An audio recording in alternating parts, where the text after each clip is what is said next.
Cheap digital FPV. It's a sentence I never thought I would say, but it is finally here and it is set to blow your mind. If you are remotely interested in FPV, you need to watch this video. G'day, my name is Stu from UAVfutures. For the past 10 years, we've been trying to get people flying, and one of the biggest questions that comes up is, what system should I get? Should I go digital? Should I go analog? And the big one, it always comes down to money. I personally believe digital is a better system. It's offering a lot more, but it is also a lot more expensive. And the analog side of things, it's cheaper and it's been reliable, it's been tested. But today we've got the best of both worlds. What we have here, this is from Walksnail, the Avatar Goggles L, or the Goggles Lite.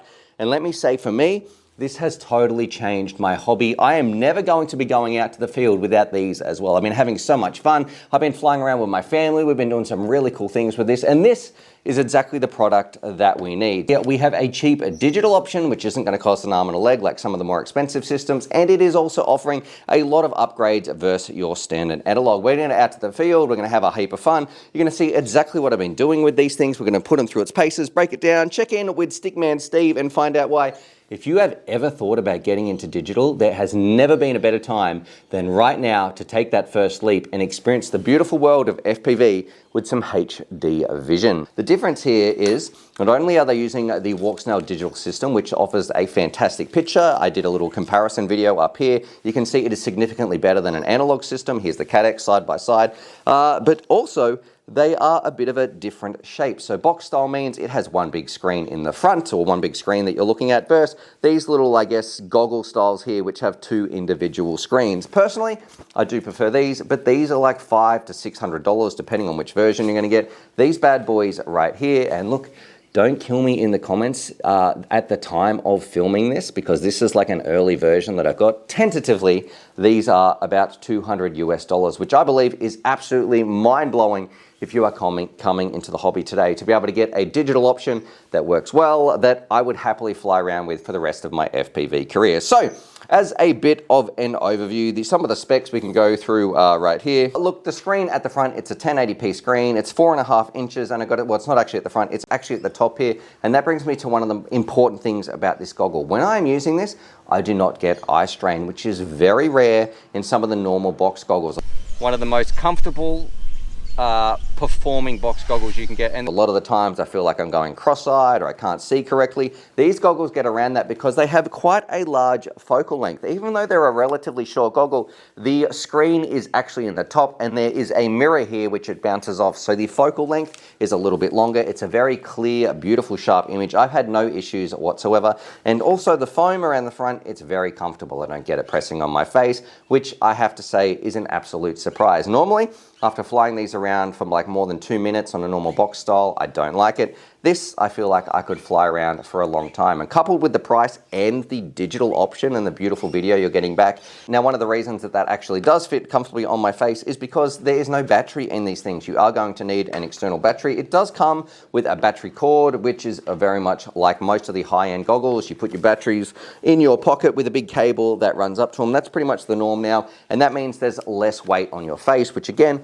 just means you're going to be able to wear these things for a lot longer than some of the more traditional big, heavy box goggles. It's very easy to use. It can take a 2 to a 6S LiPo, so you've got a huge voltage range. You're not going to be exploiting these things or anything like that. You've just got your little 5-position switch, your record switch, and your enter switch right there. Then underneath you can see we've also got like a little headphone jack right there. That's going to be for your head tracking and things like that, because it does say it's got an inbuilt gyro. For me, I never use that when I'm flying around with drones. That might be more suited to some fixed wing pilots. And underneath the foam right here, this I'm actually kind of embarrassed. This took me a little time to find. You have your little SD card right there. And I kind of like that, which means because it's hidden by the foam, it's not going to pop out. You're not going to lose it in the field or anything like that. A little bit of a stretchy pad on the back. Now look, one of the things that's important in this video, we're about to go to the field and have some real fun with this, show you some real world applications and why I think it's important and such a big deal. I'm going to link the manual down below, which goes through like the menu, all the frequencies and all that sort of stuff, then the unlock procedures.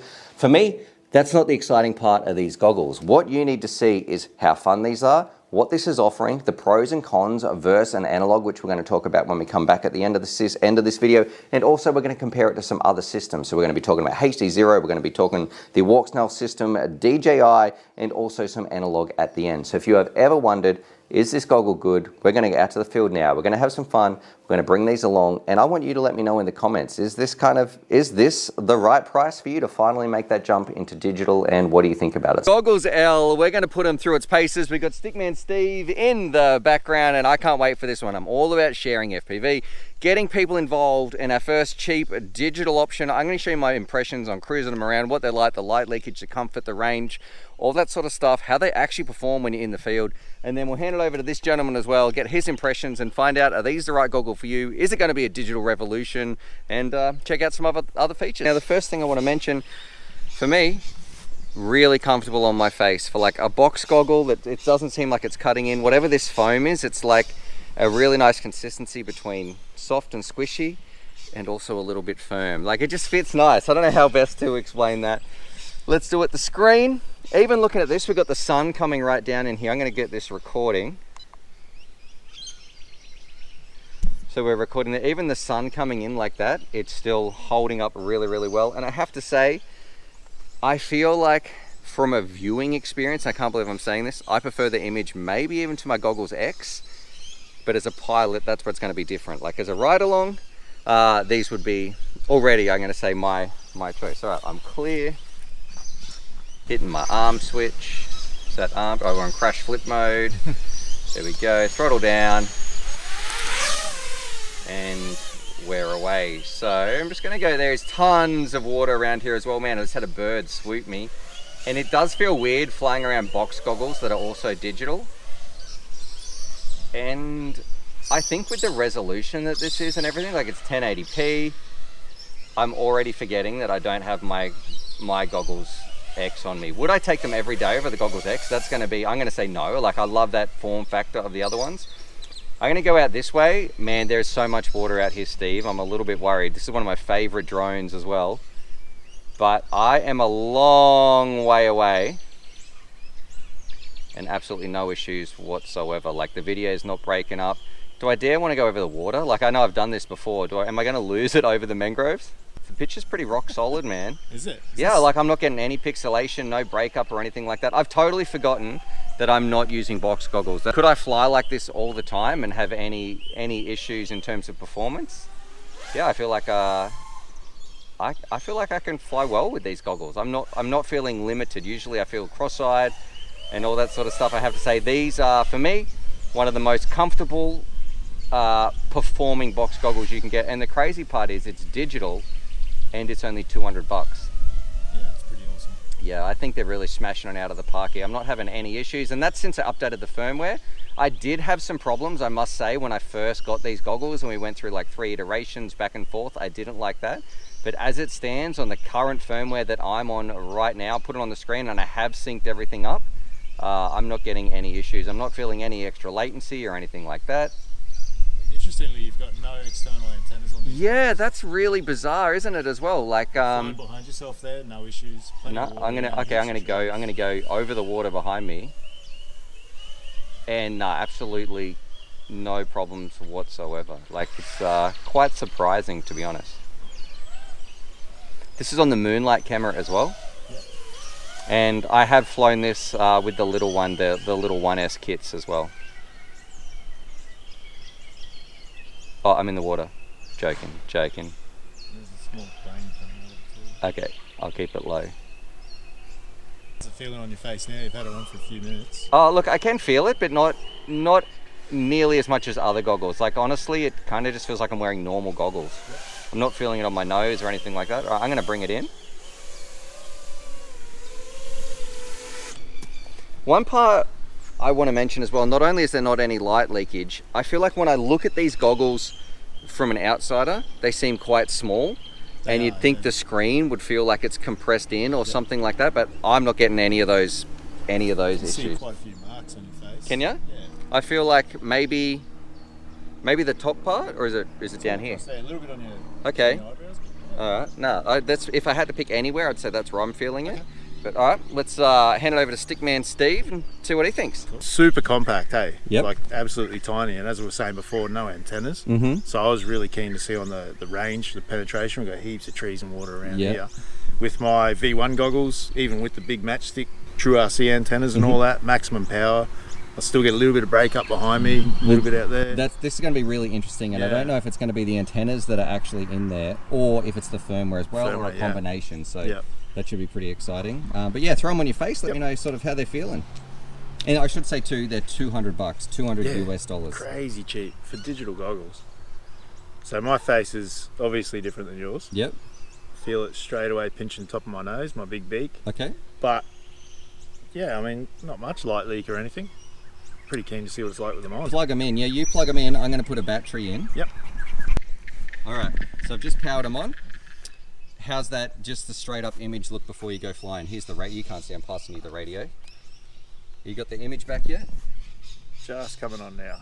Yep. Yeah, 24.7. Is that good? Yep, that's fine. Yeah, man, that's a crazy screen. And I can see all 4 corners as well. Yeah. Does it feel bigger than the small form factor when you look from the outside? 100%, yeah. Yep. So what it's actually doing, it's actually refracting off and bounce. There's like the screen is in the top of the goggle, I believe, and you're looking at like a mirrored lens in there. See it up there. A bit like a bit of a periscope kind of thing. Yeah. Or so I started out on the Earsheen EV800Ds. Yep. They're the ones you first met me when I was wearing, and you sort of I'm not a fan of those. told me to get rid of them. So I did, but that's the same thing, same form factor with the screen at the top reflecting down. All right, let's take this off before the BTX overheats and then get your impressions. Righto. And whatever you want to do, that's totally up to you. So really easy to get used to. Yep. As you were saying before about comparing to your Goggles X, these are, I mean, it's a bigger screen, so you sort of feel a bit more immersed, I guess. Yep. Not as much focus. You can soon forget what you're wearing. Do you feel like this is an easier pair of box goggles to wear than anything else you've ever flown, like in the past? Much better. I don't know if that's due to just obviously 1080p, decent video system. I can only compare it to analog box goggles like most people. But yeah, so far it's great. I think the image quality is probably not quite as good, obviously without the OLED screens, independent displays. Yeah, you prefer your goggles? I do, just for the image detail. Okay. So if I come around here, this big pile of sticks here, you can notice a lot more digital noise. All right. But still great, like hands down way better than analog. Can you go for a bit of a rip out that way, sort of like to where the end of the water runway is, which is way up the top of this hill sort of there, and let me know how you're going for breakup and that sort of stuff. I can't even see your drone where it is at the moment. Clear as day. Any noise, or how are those antennas versus to what we usually fly with? No, I've had four bars of reception, 2 bars now when I level out. Yep. But yeah, no, absolutely fine. Way better than the V1s. Okay. I wonder if that's the firmware or the antennas are a bit of both. Yeah. And it's interesting though, like flying behind us, you're still getting the same sort of signal. Yeah. If it is just patch antennas, like. I mean, I wouldn't do long range facing the wrong way. No. But yeah, that but is. Absolute you can fly faith. behind you with no problems. Yeah. No, this is good. I tell you, if these had come out when I first went to digital, to Walksnail, I got the VRX on Sky Zone goggles. Yes. I would have taken these any day. So I'm just gonna try that natty split trick that I was doing. You're not to do any drone braking right here. This is my favorite drone you're flying right now, Steve. I bring it in because I want to ask you a couple of other questions. Bring it in. Is you enjoying it? Yeah, it's not a bad experience, is it? Like for really flying good. box goggles. Yeah. It's not a hindrance like we're normally used to. Do you know where your arm switch is? Oh geez, bro. Yeah. You can tell there I'm kind of scared. Steve, $200 US. Any other thoughts or impressions or things like that? I can see you do have a little like a little mark on your face. Yeah. Would you think you'd feel that with every pair of box goggles though, if you're wearing your AV800Ds? Yeah, especially with those, the bigger, older style, because there's so much weight forward, they pull down on your face. You know what I mean? But for these, for my face, they're a bit narrow, honestly. But yeah, compared to any other box goggles I've worn, they're awesome. Okay. And paired up with Walksnail, obviously. What about if you were coming into the hobby tomorrow? Would you buy these? Would you buy the VRX units? I would have bought these. All right. If these were out, I would have bought these for sure. Yep, totally upgraded goggle. That range we just got was awesome. Yeah, I didn't know. No issues at all, right? Yeah, I really liked it. Yep. So with the VRX, it's got the 2 patches in the front and then the Omni's on top. Yep. Well, there's no way I would have done that without any dropout. Okay. That could be the firmware too, though. I'm not sure. Could this be. is like a special firmware that they sent over. Yeah. So fingers crossed that goes to everyone. Yeah. Yep. No, mate, I think they're great for the money. Right. Like entry-level goggles for digital world, as opposed to decent analog goggles. Why would you? Yeah. Would you want a set, even though you own a pair anyway? Would you ever buy those? Or would you for ride-alongs, I would for sure. Okay. Yep. just the clarity. Like I've done ride-alongs with the VRX on my Sky Zones, and although it's good, it's not as good as this. Yeah, they're much better, more spectator sort of goggle. Absolutely. I think that's one of the parts I think that is important as well. Is if you start with these, they're not obsolete once you want to upgrade to a better pair of goggles. Like I'm never taking these out of my kit, so I can bring them along. You know, you might be out camping, you can take someone out flying with you as well. So a really versatile piece of kit. Yeah, it's pretty awesome. Thanks, Steve. No worries. Fucking small, eh? Yeah. It's crazy. Yeah, they're cool, man. I like them. And I think for $200, they're like, I don't know, a great price. Yeah. Versus a normal analog goggle is like, what, $100? Yeah, for Would cheap. you say? Yeah, okay. Cheap. Like EV800Ds might be $800. Oh, no, sorry, 80 to $100. Yeah. But then you can go digital. You go digital, and this. Man, if all I could ever fly was that, I'd be like, sweet. Yeah. Like I would take, okay, Steve, I got a question for you. You can only ever have one set of goggles. You get brand top of the line analogs, or you get $200 pair of those. What would you pick? 100% those. You can never fly a normal set of goggles again. Okay. I feel the same way. If it was Walksnail or the best analog, I'd take them for sure. And that's all you get. You can't have upgraded the better Walksnail or anything like that. Oh yeah, that's it's way better. That's exactly how I feel as well. So with all that said and done, what do I think about the Avatar Goggles L? And I have to say, for me, I absolutely love them. It doesn't mean they're perfect and they're not going to be for everybody. However, if I was just an everyday pilot, I didn't do a YouTube channel, I was going to get into FPV, would I spend $200 on these? If I was analog, would I switch over? Or if I was brand new coming into the hobby, would I purchase these as my first goggles? And the answer is, absolutely. Like, I love it. I love what these are doing. I paid more for my first analog set of goggles than I did for this. And for $200 US, yes, it is more expensive than, say, a $100 pair of analog goggles, but they are offering so much more. And for me, one of the most important things you can do is get your goggles right. And the beautiful HD footage that gets sent back to your eyeballs, like that is how you connect to the drone. Do not undersell it.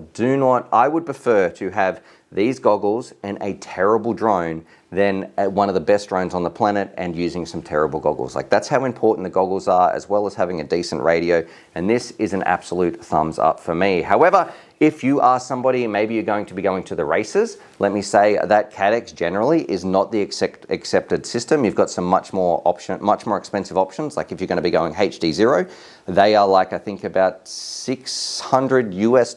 So this is a third of the price of those. Or you're going to be going to straight up analog goggles or some cheaper goggles like that. And generally, if you're really into racing, you're going to be getting maybe some analog Sky Zones or something as well. They're kind of the same price, but just be known, this is not the goggle if you are a hardcore racer. And the other one as well, if you are a whoop pilot. So generally, tiny little whoops, even small, let me get one. Here we go. If you've got a tiny little whoop like this, generally, these style crafts, that's not what people are flying around with. Again, that's HDzero, or they're using their analog goggles. When it comes to using DJI or Caddx, their air units are a little bit larger, and they're generally not suited for this. So this type of flying, definitely stick to analog or HDzero, but for everyday pilots, you just want to go out to the park, you want to fly around, it's easy to fly around with friends. I am never going to not take this out when I go around because I use these goggles.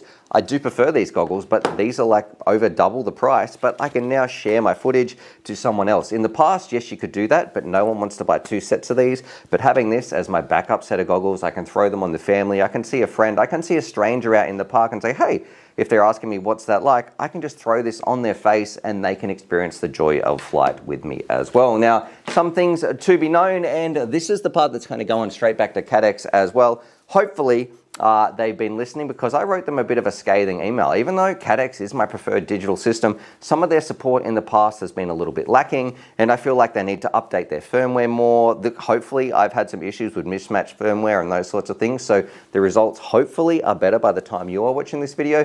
But when I've gone through like 4 firmware iterations and things like that, and there's a lot of back and forth communication with the Caddx team that I need to do, that these problems should have already been solved before they sent me these for review. And you've seen firmware in the past and features that have been promised and removed and scrapped and different. I guess the communication at Caddx to the public out there is not the best. And that part really does kind of piss me off because they're making good products. I like what they're doing, but they need to let the community know what their plans are and just be a little bit more open about that in the future. However, as a consumer, if I was coming in today and someone said, hey, what should I get? Should I go digital or analog? And I don't want to break the bank. I don't want to go out and I don't know how much money I need to spend to get in and flying.